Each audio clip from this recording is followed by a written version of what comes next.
Hello and welcome to GoFundMe. Today we're speaking with Emily. Say hello, Emily. Hey, So tell us a little bit about yourself. Who are you? I'm Emily Hamilton. I'm a trans woman. I'm 44. I live in just between London and Birmingham. So two places I haven't visited now for a very long time. And I came out as trans in 2019. Yeah, I came out and last year. I socially transitioned a year and a month ago. So Wonderful. Well, congratulations on coming out. I came out at a very similar. I have a very similar time scale to that myself. Um, how old were you when you it's never too late. Indeed, it's never too late, or indeed too early, because there's a lot of cause to be supportive of trans kids whose rights are under attack in such a Absolutely. uh, disturbing way. Yeah, speaking of childhood, I wanted to ask you, if you knew when you were young that you were different, what that felt like, how old you were, that kind of thing. Yeah. So I knew I was different when I was 6. So I can remember very clearly at primary school with the girls more than the boys. I didn't really have a strong connection to the boys, and the dressing up box was a bit of a revelation to me at school. I had a real thing for the jewellery in it, strangely enough. And I think when you're 6, there's no vocabulary, there was no words. This was the very early 80s. So we're talking 81, 82. And excuse me. So I kind of just lived with being a bit different, a bit odd, I guess. And I think probably when I got to the age of 10 or 11, I knew very definitely that I wasn't a boy. And there was a great deal of internal confusion. My mental health already at that stage was beginning to suffer. And I can remember in Medical Encyclopedia, which was my go-to book if I wanted a day off school. But this time I sort of looked through the Medical Encyclopedia and alighted on the word depression. And I remember coming downstairs to my parents and announcing to them that I was depressed. And my parents took it quite seriously and took me to see a psychologist, a child psychologist, in Hammersmith in West London. Everything about that day is absolutely imprinted on my mind. I can remember the wallpaper in the consulting room. This was 1987. And the psychologist, a kindly old fellow, sat me down. Imagine a traditional psychologist's office, leather couch, Victorian wallpaper. And he said, "So what is it? What's making you sad? What's the problem?" And I said, "I'm a girl, and I don't know what's going on." And I watched his face change. I watched him look angry, disgusted, and his immediate response, without thinking, was, "Pack it in. You're too big for that nonsense. You're too big to be a girl. What's really the problem?" And I realised I'd made a terrible, terrible mistake by telling him, and we sort of got on to talking about how I couldn't make friends, and I felt like I was a bit of a loner. And that effectively slammed me back in the closet for a period of time. And to your question, how did it feel? Um, it felt like I was looking in on myself. It felt like I was never really enjoying life. I was never able to formulate relationships and strong friendships. And there are loads of cliches about this, but it just felt like there was, certainly as puberty took hold, it was like somebody else was in control of my body, and I didn't like what they were doing with it. inside scratching at the inside of my skin. And I did really badly from boy puberty. I mean, I'm 6'7" tall, which is, I guess, fabulous if you're a guy, but it's really rubbish if you're a woman. I was 5'11" when I was 10, so I started early on the journey to being super testosterone. My body is broad. I became super hairy. I'm Scots Irish by extraction. So I've got Celtic hairiness as part of my DNA. And obviously my voice, I'm modulating it to a certain extent today, although I'm a bit froggy. I really, everything I didn't want to happen happened. And I tried to reconcile that, I guess, like a lot of people, I reconciled it through my teens, with the, I think, pretty common excursions into mum's wardrobe. And, when people were away from home, just putting on some of mum's clothes, and feeling right, and feeling that was what I'd rather be wearing. That's how I'd rather the world was seeing me. And it was hard. As I say, I think you can ascribe everything to being trans. I think there's a danger in doing that, but I do think as an underlying problem, I didn't have that many friends. I didn't make those close connections. I was desperate to be Madonna. I just wanted to be. I remember seeing the video to Papa Don't Preach on Top of the Pops, and the next day at school, the girls were doing the dances from the video, and desperate to want to join in with them, desperate to tell them, that's who I want to be. And I couldn't, and they didn't want anything to do with that, and I found that really hard, and I just didn't want to play the boys' games. I didn't want to be involved in that. And I guess the net result of not wanting to get involved in that is you end struggling to make those connections.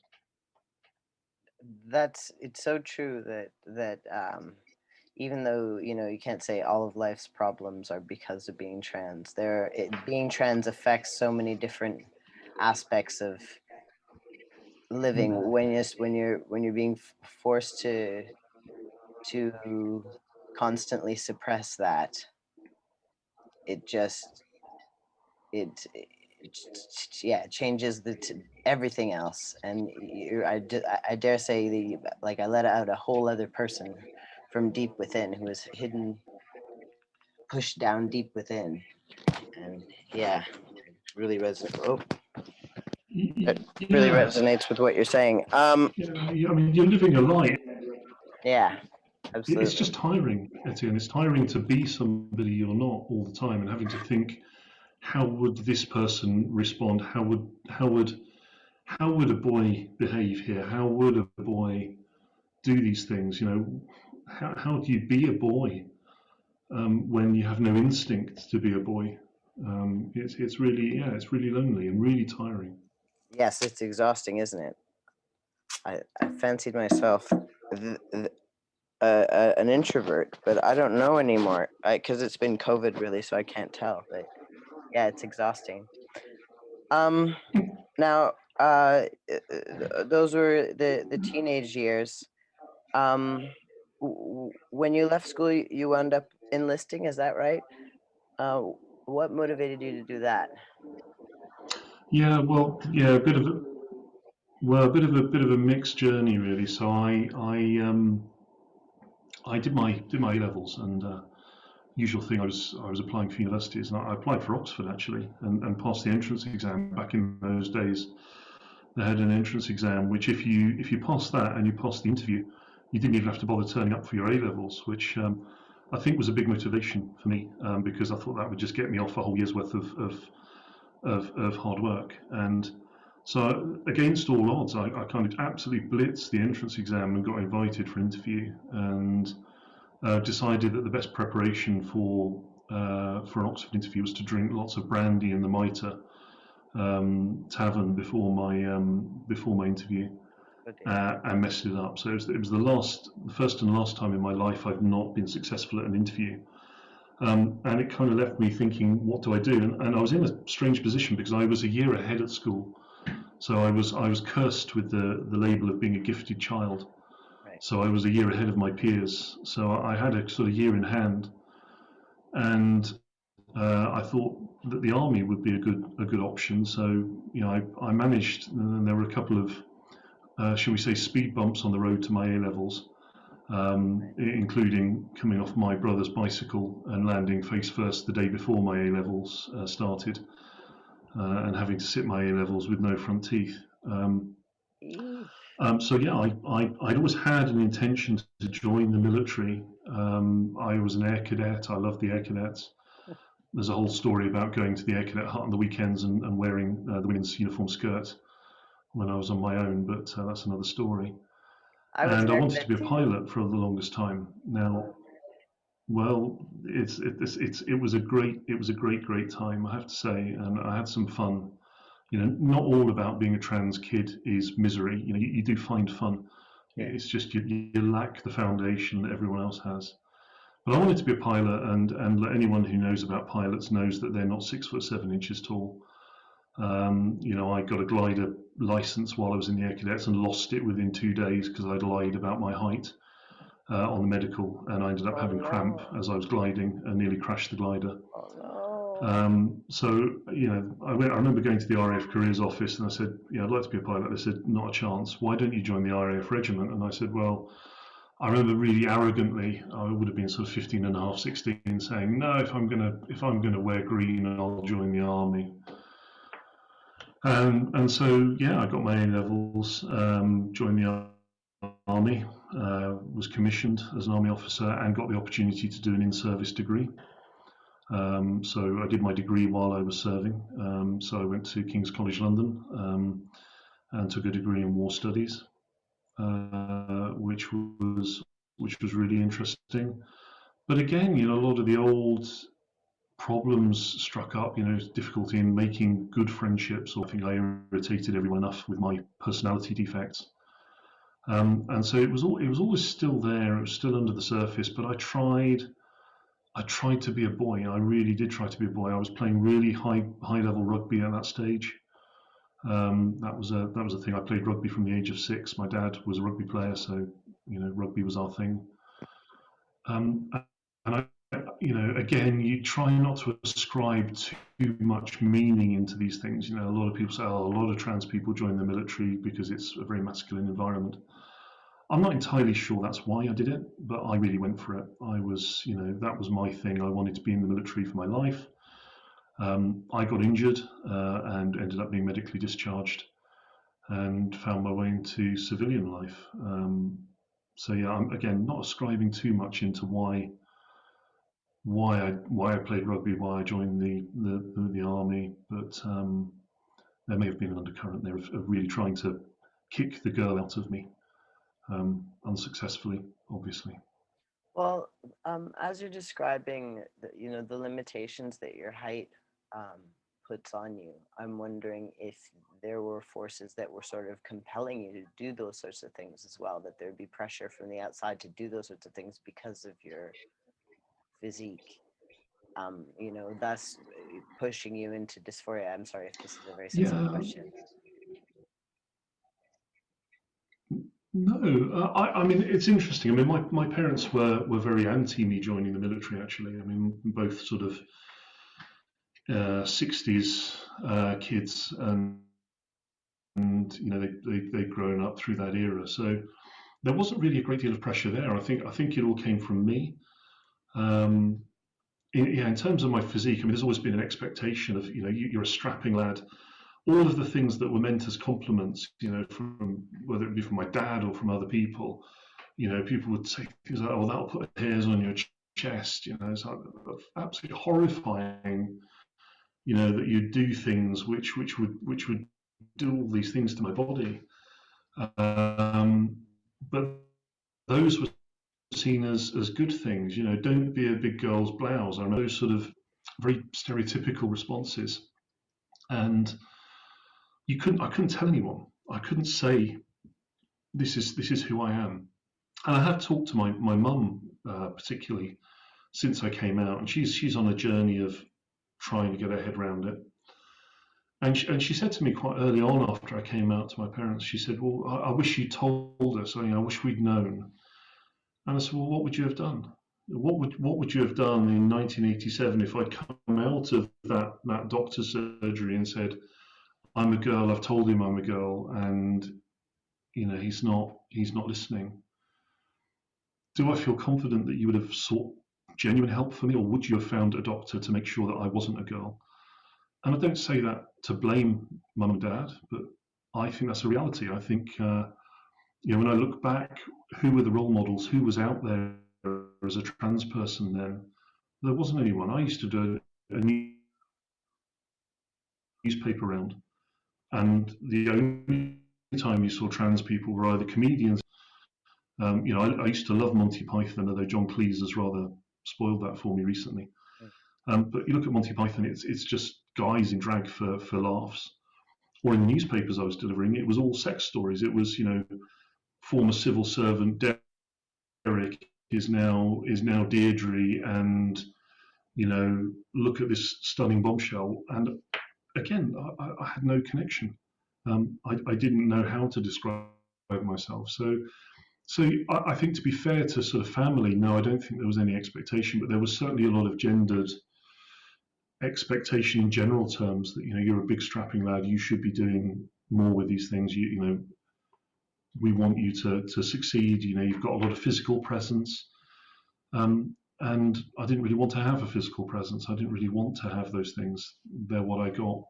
So you left the military, and then you met someone.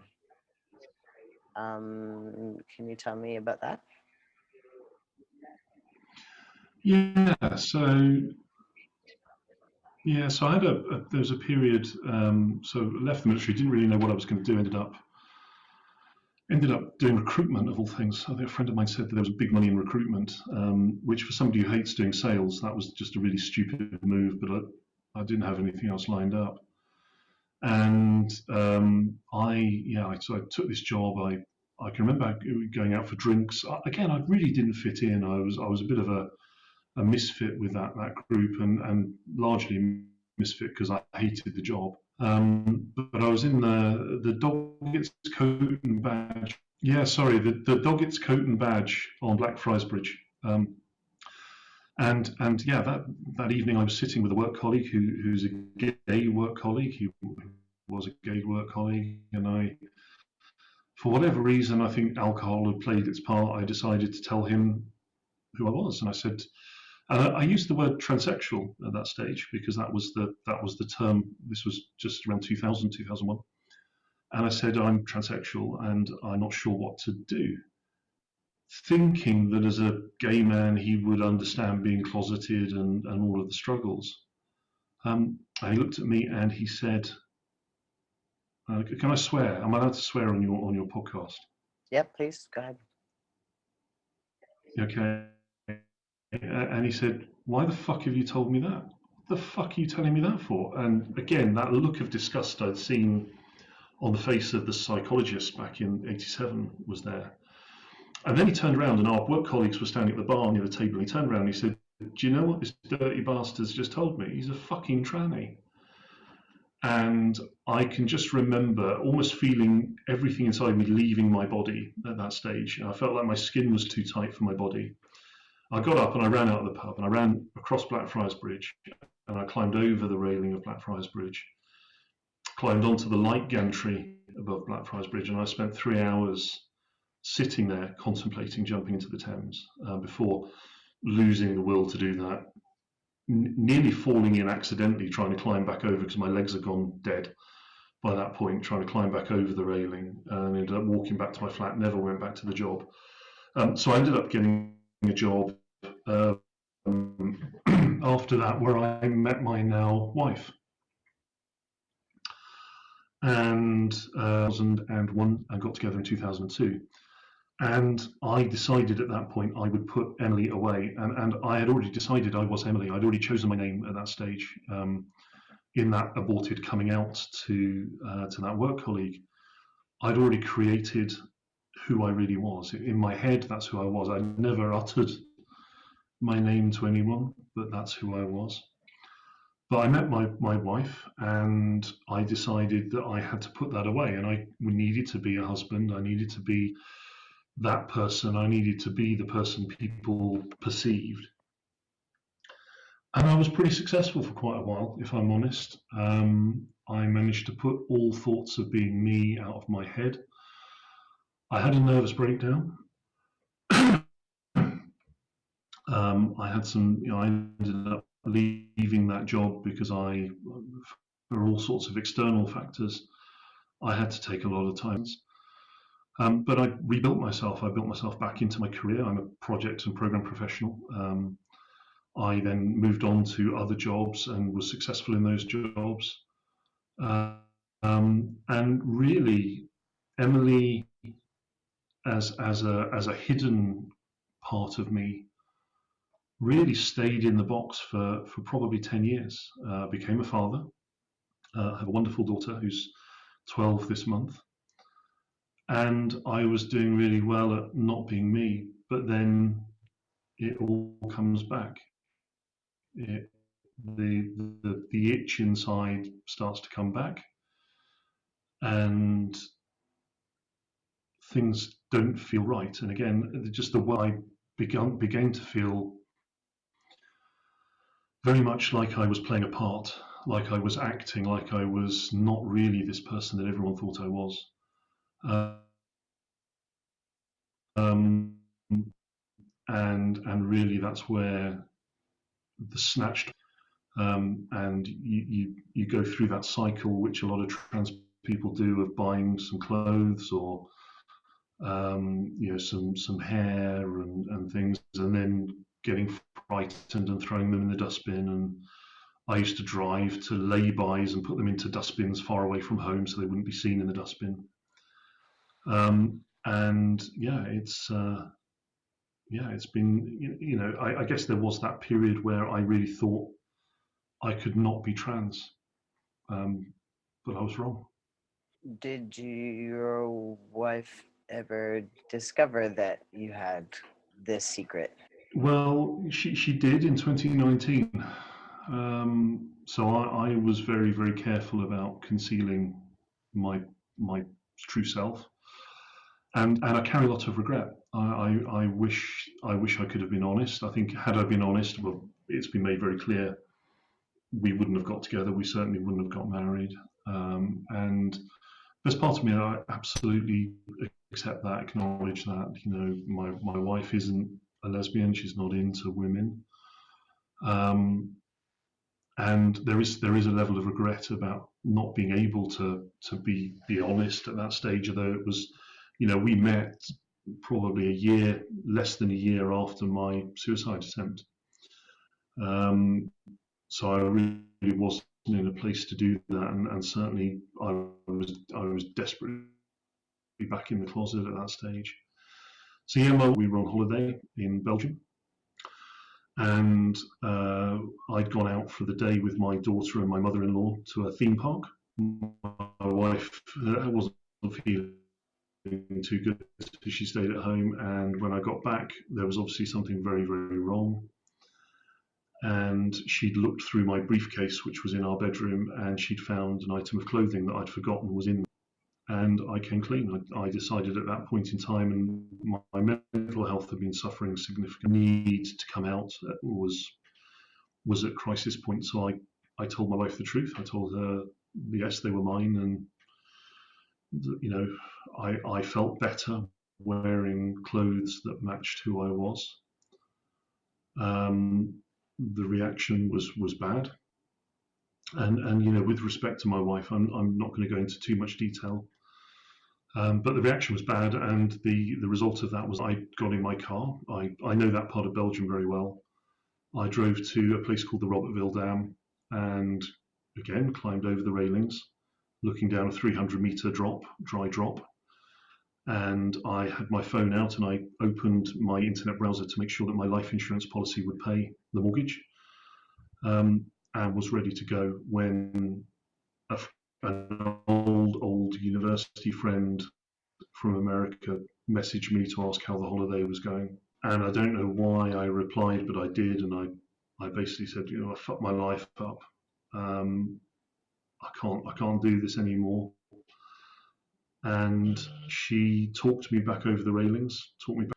That was the first person I've ever come out to who's accepted me for who I was, and she saved my life. And so I went from believing that everything was gone to being alive. How did you recover from that?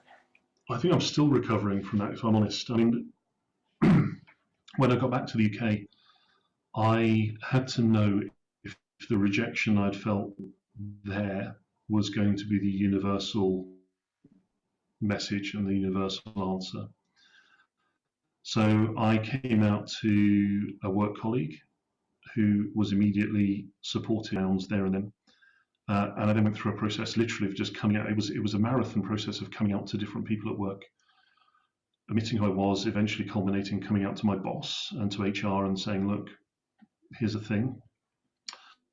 The wonderful chair of our LGBT support group at work is a trans guy, works in my team. One of my closest friends now, so I spent some time chatting with him. And just, I think he was probably the first other trans person I'd met in person. And when I talked about what dysphoria meant to me and how I felt, having somebody who just got it, who just said, yeah, I understand. It was an eye opener. It made me think, actually, there's a future, that I'm not going to be ostracized for the rest of my life. I don't have to live in the shadows. So I just went through this sort of whirlwind process of coming out to people. I remember spending a week going through the contacts list on my phone and phoning old friends and apologizing for not having been honest with them. And in some cases, some very old friends, old people I'd worked with and kept in touch with. And I got almost universal acceptance and love and support, including, I do historic motorsport as a hobby. So I go and help with I've got a couple of old cars I've had that really haven't been driven for a long time, probably won't survive. But even the racing team that I'm a part of, which they've been absolutely accepting. So I just started that process, and I wrote a very complicated project plan for coming out socially and completely putting him in the past. And then COVID arrived. And I spent the last day in the office, the 23rd of March last year. I was still him in the office, although everyone knew I was trans. I'd met my team as me. We'd gone out for dinner and they'd had a chance to meet the real me. And I decided on Trans Day of Visibility, my name, everything on the corporate systems. And I made a promise then that no one. And I basically came back from lockdown, the first lockdown, early on, as me. And I've been me ever since. Nobody I work with has seen him since then. Congratulations. Good for you. And that wasn't in the plan. But hey, yeah, no. There's an old army saying that no plan survives first contact with the enemy, and that's very true. Could you mentioned that you have trans colleagues? I myself, I think that my trans colleagues at work are just, so valuable, such valuable links in the workplace to have. What are your thoughts there? Well, just not carrying the whole burden of explaining what it is to be trans. Having somebody who you can, when you want to talk about how you're feeling, with a reflection on how dysphoria is making you feel. No one, and thank God for this, no one understands dysphoria except for trans people. And I don't care how involved in the community they are. I don't care if they're psychologists or psychiatrists or gender confirming surgeons. Nobody knows what dysphoria feels like unless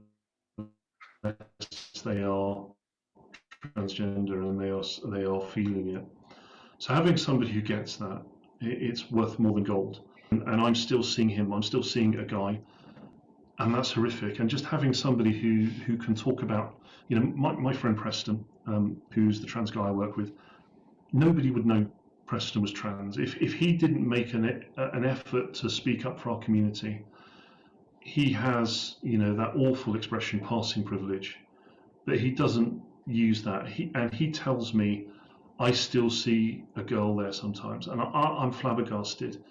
But being able to have that conversation with somebody where I'm thinking, well, hang on, if you can see that and I can't, then maybe my dysphoria is lying to me too.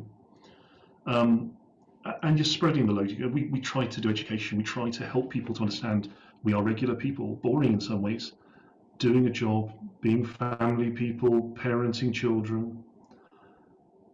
And there's two of us demonstrating that. In fact, I have another trans colleague, Vicky, who's based out in the Far East. And between the three of us, we're just demonstrating that we're getting on with our jobs, we're getting on with our lives. We're not a danger to anyone. We're countering all that nonsense about being a danger. I think in particular for Preston, and I think this is very much a trans men issue, and I'm reticent to go into it in too much depth because, Etienne, you know this. I think there's a real tendency to infantilize trans men and suggest that they are somehow misguided or don't understand what it is to be a man. And he has that opportunity to demonstrate. I mean, he's the most manly man I know. Honestly, he is. I think one of the things I said, it's all the masculinity without the toxicity. He is he's demonstrating what it is to be a man. He's a stepfather, and he's a really good living. And I hope I'm demonstrating that as a woman, I am just like any other woman. I just had a whole load of hormonal difficulties as I was growing up, but I'm no danger to anyone. I'm a perfectly empathetic, perfectly kind person, and I'm actually really good at my job. And my gender has absolutely nothing to do with that. I mean, it's a lot of pressure in a way, but if it's an important calling, isn't it? When you come out, you have the opportunity to humanize transness to those who are around you, and it's sort of a really important. And it's a Do I want anyone to feel some. like I felt? Yeah. And so and even this, like, thank you so much for coming and talking about your feelings with such generosity, because I think there's so much there for people to be able to then humanize the experience if they seek to. Well, yeah. I mean, we're not monsters. We're human beings. Now it's a stretch, but a segue. Because you mentioned that your hormones had done wrong by you, and so I wanted to ask you about your experience in accessing healthcare. Given that we all understand what the state of things is in the UK currently. Yeah, it's bad, and it's symptomatic of trans healthcare in the UK as it stands. So I saw my GP in the September after everything happened in August 2019, and I told them I was trans and I wanted a referral to a gender clinic and I wanted help. And to be fair to my GP, they weren't unsympathetic, but they didn't have a clue. They were completely blindsided by the request, and made a referral for psychosexual counselling for me through the NHS, which is a very old pathway. So I went along to that thinking that was the gateway to the GIC, that they needed to endorse my request or something. And instead I ended up having a few sessions with a counsellor who was just obsessed with my penis. And the visceral horror that they apparently had that I would be giving it up. Even though I quite clearly explained as a woman, I didn't really have any use for it, and actually more than that, I wanted it gone, and that's why I wanted to access the GIC, and for hormones, and I wanted to get to a stage where my body was running on the right fuel. So there was a bit of a hiatus where I was stuck in this process. I wrote my own referral for the GIC and passed it back to my GP in the November of that year. Simultaneously, I determined that Gender GP would be my best option for securing hormones and blockers, and started the process with them. I think I chose a bad time. I think they were going through a systems change, so it took a little bit longer than usual. But I managed to go through their process with Gender GP. So I think I started with them late November, and I got my first hormone prescription from Gender GP in the February of the following year, February 2020. So I took my first dose, and I've got it written on my wrist. Actually, I've got a bracelet with all my key dates on it. So 21st of February 2020, I took my first dose of HRT, and I signed my deed poll that day as well, and changed my name legally to Emily, with two amazing friends. So Sammy and Lizzie, they know who they are. And I was not referred to the GIC until March, so my GP effectively sat on my referral for 5 months. I don't think there was any malice in it. I just think it was ineptitude. So I was I was accepted onto the list with the Daventry GIC in March of last year. In July, I suddenly had a panic attack that I hadn't heard anything from them, and I wanted to make sure they'd had my referral. So I got in touch, and they said, "Oh yeah, sorry, we should have sent you a letter to confirm the receipt of your referral. Here's your letter." And in the letter, it said it would be at least a 39-month wait for my first appointment. So bearing in mind, by July, I'd already been on hormones for a number of months, recognised that they were exactly the right thing. They were exactly what I was looking for, albeit the original blocker wasn't doing very much and my testosterone was still sky high. So doing the maths on that one, it's a first appointment. The "Are you trans? Are you sure? What makes you think that?" Some point in the middle of 2023, before I'd receive any sort of NHS intervention, and I couldn't wait. I care with Gender GP. I can't fault my own GP for supporting co-prescribing. So I have to say that I think it may be a case that he just has no knowledge and he's just going along with what I've said, because I've made it my business to understand, and I blinded him with the science of the 300-page WPATH guidance at my first blood test request appointment, and told him what blood tests I needed, which was a novel experience. So I do have NHS support for my prescribing, but in terms of shared care, it's not really shared care. I say I need a blood test, they arrange it. I tell Gender GP my results, they give a new prescription, my GP gives it out, or any support. Other than that, I pay for myself. So I pay for counselling through Gender GP, and that's been amazing. I gave up on the psychosexual counselling because really I don't want to spend an hour talking about my penis every month, unless that hour is to talk about how we're going to refashion it into what it should be, which isn't going to happen anytime soon. And yeah, so I'm now in that situation where I'm on HRT. My hormone levels are exactly where they need to be. I went on to an injected blocker last year, which was the biggest difference for me. So my testosterone is now well at the bottom of the natural female range. That was a revelation. All of the physiological issues that testosterone was causing me on a day-to-day basis are gone, and that is the biggest relief ever. I believe it or not, I've had a course of speech therapy, which I did get through my GP. I'm just too embarrassed and too unpracticed to practice my new voice yet.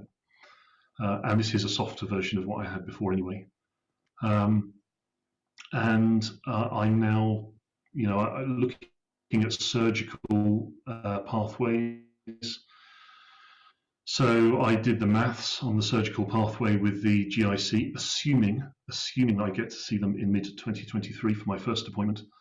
I think it is unlikely I would be at the front of the GRS queue for between 7 and 8 years, and I can't reconcile being in my 50s before I access that healthcare, because it's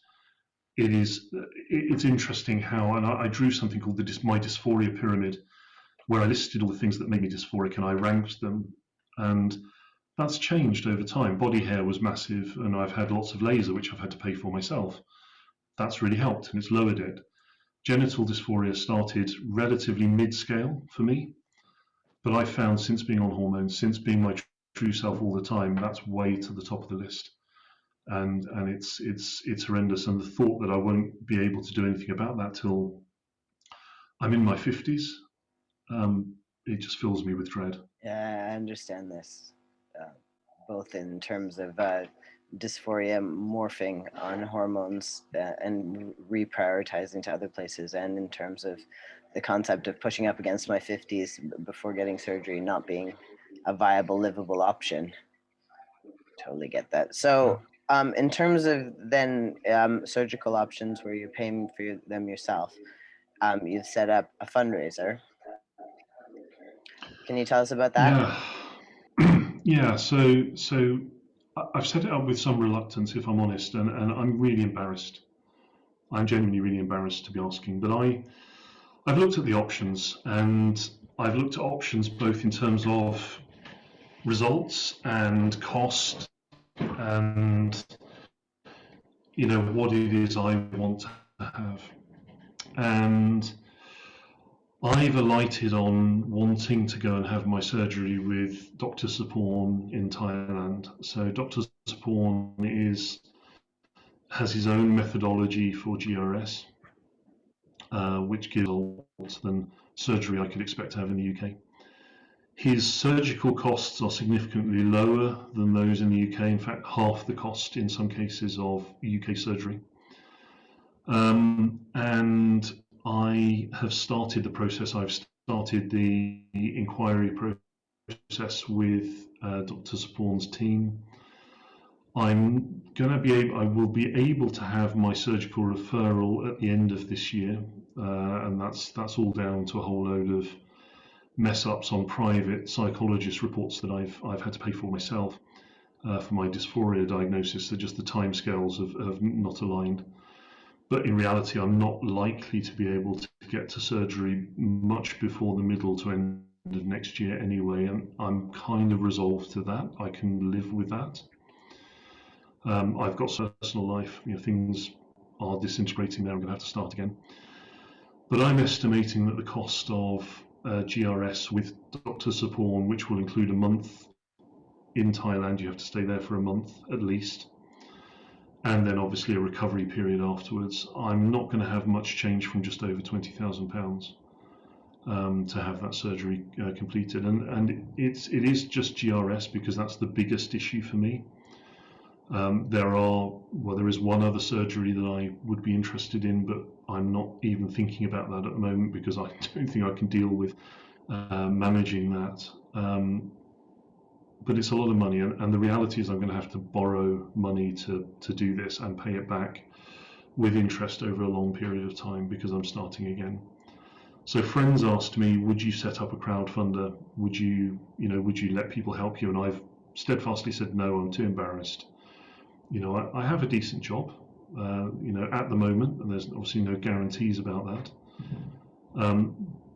But I have opened a crowdfunder which is for £5,000, which is to offset the costs of that surgery and the recovery and the travel and the getting there and the staying there.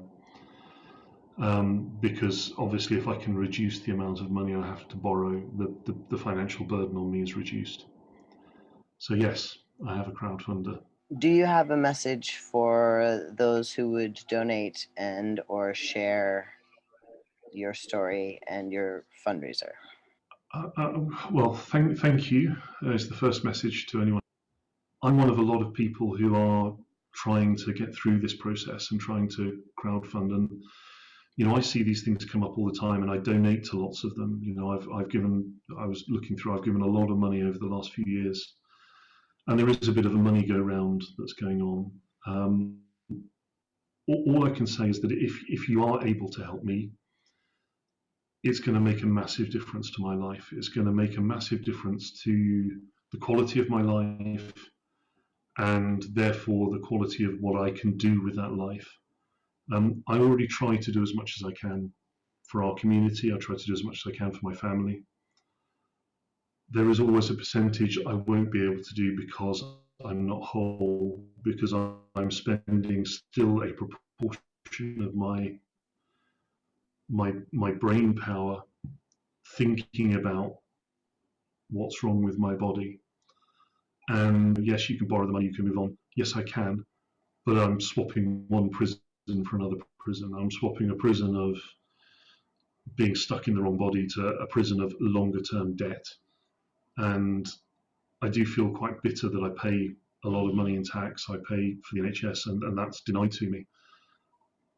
I guess I'm just saying I would be really grateful for anything anyone can do to help, even if it's a small amount or just to share my funder, and a promise to do good things with the life that I get from this. Well, that's a very fitting way to end off, I feel. I wanted to say thank you to everyone for coming along to hear Emily's story, and thank you so much, Emily, for sharing it with us. Please check the Oh, thank description you. for the link to Emily's crowdfunder. Thank you.